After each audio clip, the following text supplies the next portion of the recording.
Hello, everyone. I'm Cherie, and I'm coming to you today from PrayPlayShift.com. And I am here to talk to you about mental health. And we are going to go through some things that are just my opinion. I'm not a counselor, nor do I have any kind of degree in mental health. All I have is my experience. And I want to share that with you because I believe that through sharing our experiences with each other, that's how we gain recovery. We walk through those steps of recovery and we come out the other side and we're able to help people through sharing that experience. For those of you that have mental health issues that require more than recovery or some other types of counseling, I would recommend highly that you get that. There are many resources online. However, we're going to talk about 4 buckets of mental health today. That's how we're going to start. And then I'm going to do a podcast every week and on YouTube and on Facebook. So it'll be published where most people will be able to find it. And I'm just going to kind of let you know what those 4 buckets of mental health are. The first bucket is situational. And those usually pretty much find us all at some point in our lives if we live long enough. Those are things that happen. They happen to us. Sometimes they happen because of things that we've done, some things done by others, some things that are just natural catastrophes or part of life. So a situational bucket of mental health would be you go through a bankruptcy or a divorce, or possibly a loss of a career. You get hurt if you're an athlete and you have to go through a long injury process of physical therapy and maybe surgeries and other types of things to get back on your feet.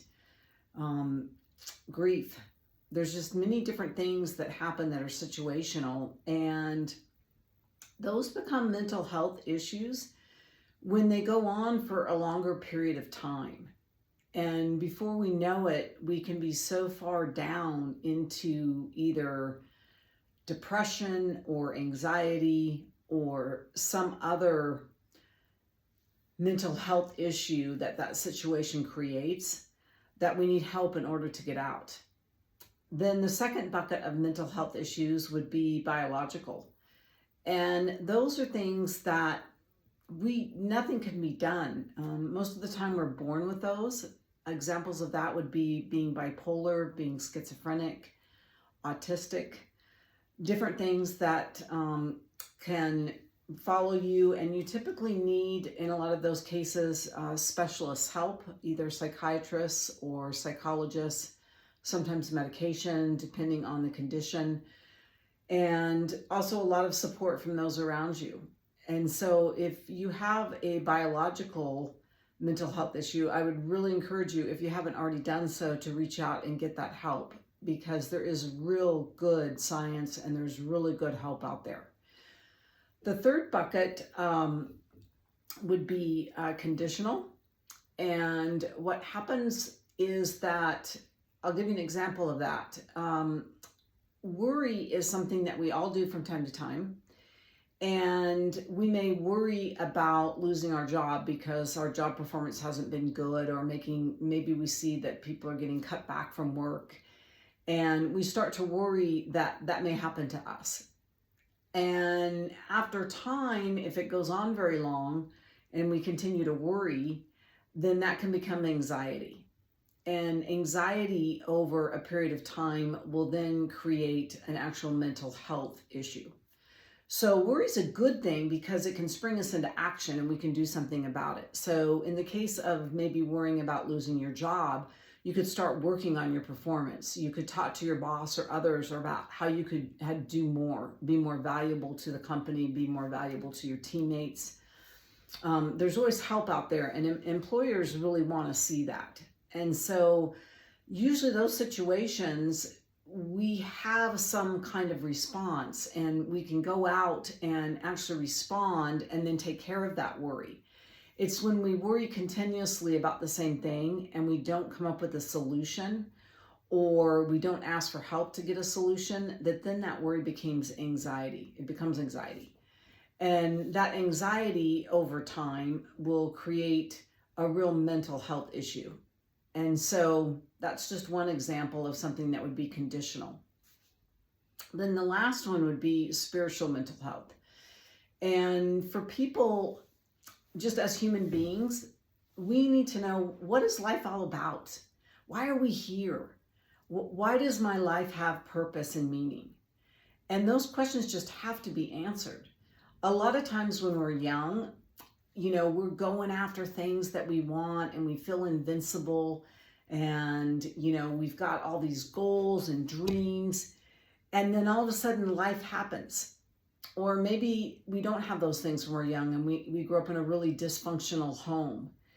And then all of a sudden, we just reach this crossroads of spiritual mental health.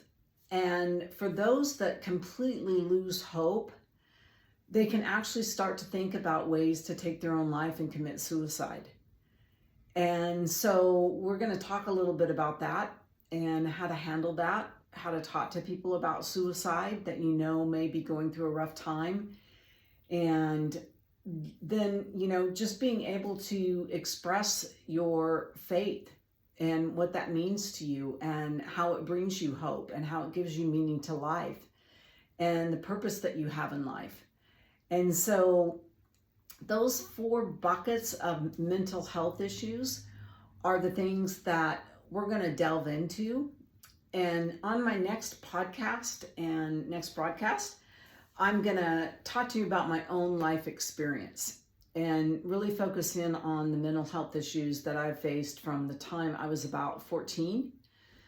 And I still go through some mental health issues, just like everyone. However, I've learned how to cope with them so that they don't go to that next level, so that worry doesn't become anxiety, or that sadness doesn't become depression, or that tiredness and loneliness don't get me in a place where I feel isolated and alone. So we're going to talk about those things and also go through the major mental health issue that I had, which started again when I was 14 years old, and I didn't even know that it was an issue, because back when I was young, because I'm old, I'm older, I don't consider myself old, but I'm older now, I went on a diet because my mother had actually mentioned to me that boys were not going to like me if I was fat. And I was at that age as a young girl, a young teen, that was important. And I'd never even thought about it. I'd never even looked in the mirror and realized that I was a chubby young girl. I just thought, the way I looked was normal. And I just always enjoyed my life and the things that I did. And so when my mom told me that, and my mom was always really thin, and I thought she was very pretty, it really kind of rocked me to the core.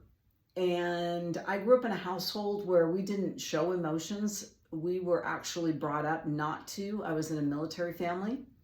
And so life was about sucking it up. If you felt sad or if you wanted to cry, that just was not acceptable, even as a girl. So I never cried once I got to a certain age. It just was not acceptable. You just had to get up, move on, get over it. And that created a real problem when you started to feel things, because you didn't even know what to do with those emotions. So when my mom told me that boys weren't going to like me because I was fat, I thought, well, I'll just go on a diet. That seemed pretty simple to me. I just went to the library at school and talked to some of my girlfriends, and they just said, oh, yeah, it's just go on a diet, and all you have to do is just cut back on what you're eating. And well, my family was not very healthy. And so my mom really didn't cook much, and she really didn't pay attention to what my sister and myself and my younger brother ate at that time. And so I just thought, well, gosh, I eat Raisin Bran in the morning for breakfast. And for lunch, I would always pack my lunch when I got older to take to school. And when I was young, my mom had packed my lunch for me. And so I just packed a peanut butter and jelly sandwich, or I just packed a tuna fish sandwich, or a chicken sandwich or something, and maybe an apple or a banana. And then when I came home, because we really didn't have family dinners anymore when I was that age, my parents were busy running their own business. I just thought, well, it's a lot of trouble to just cook for yourself. And my mom was a horrible cook. And so I thought, I'll just have a bowl of cereal. So pretty soon, that's just what I did every day. And eventually, after about, I don't know, maybe 90 days, I had lost weight and was quite thin at that point because I really wasn't that overweight. Um, my mom complimented me, and my friends said, "Oh my gosh, you've lost so much weight. You look so good." And I thought, "Oh, this is awesome. My mom finally loves me. My mom finally approves of me." And then your friends compliment you as well. And so I fell into really being hyper focused on the way that I looked. And that just led me down a path of where I eventually developed an eating disorder. And back then I didn't even know that it was an eating disorder because, again, we didn't know those things. I could only do it for so long because I'd always enjoyed sports. I'd always played some type of sport, whether it was in, junior high, high school, college. When I got out of college, I just loved sports. And it's very hard to have a very strict, calorie restricted diet and perform very well. And so I started to binge and eat a whole lot of food at one time. And then I would stop and realize, oh my gosh, I got to get back on the diet and I got to, restrict my eating. And again, I just thought that that was kind of normal. And that was a good way to be able to keep my weight within a functional range. I did gain some weight back, but at that point I was in college and my mom really didn't say much to me anymore. So my weight fluctuated probably 10, 15, maybe even 20 pounds throughout most of my life. And I binge ate. So that created a lot of problems for me throughout my college years. It created problems in my relationships, real problems in my relationships, because you do those things in secret and you lie about them. You're ashamed of what you do, and it's a vicious cycle.